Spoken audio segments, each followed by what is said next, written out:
Mesa Public Schools is the latest district to announce layoffs. 12 News journalist Jade Cunningham has more on what's happening and how some are reacting to it. Please know this is one of the hardest decisions that I have ever had to make. In a nearly 3-minute video posted on Mesa Public Schools YouTube, Superintendent Dr. Andi Fourlis making a big announcement. We must make the heartbreaking decision to eliminate some positions throughout the district. Nearly 90% of the district's expenses, she says, are dedicated to paying staff. A decline in enrollment, though, is having an impact. Our funding is determined by the number of students enrolled. Fewer students mean less funding. Next year, we are estimating 1,800 fewer students in our district.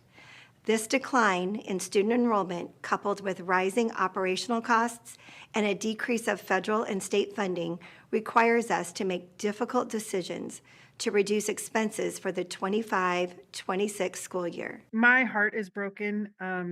I've been a teacher for 30 years. Kelly Berg is the president of the Mesa Education Association, a union representing educators in Mesa Public Schools. She knew an announcement was coming, but didn't know it would be this. I think since before COVID, we've been having a declining enrollment.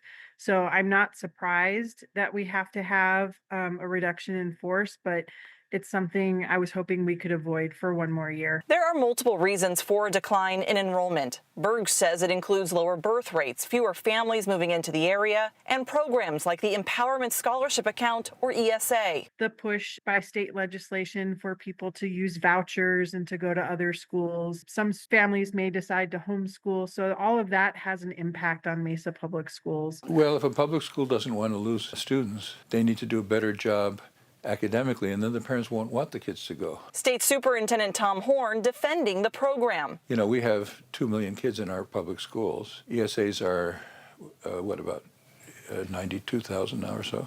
So it's not a big percentage. They're not really a threat to the public schools, but they do create competition, and everybody performs better in competition than when they have a government monopoly. Whatever the reason, the reality is Mesa Public School leaders now have to make the tough decision on who stays and who goes. Berg says the impacts are far greater than one might think. When you work in a school, you build a family and you build relationships with your colleagues and your teammates. And anytime you have to disrupt that is not good for the environment at the school or the kids at the school. I reached out to Mesa Public Schools to get more information, including how many people are impacted by these layoffs and what their specific roles were. I was referred to a meeting Tuesday night at 5 o'clock where it sounds like more information will be released. In Mesa, Jade Cunningham, 12 News. All right, Jade, thanks.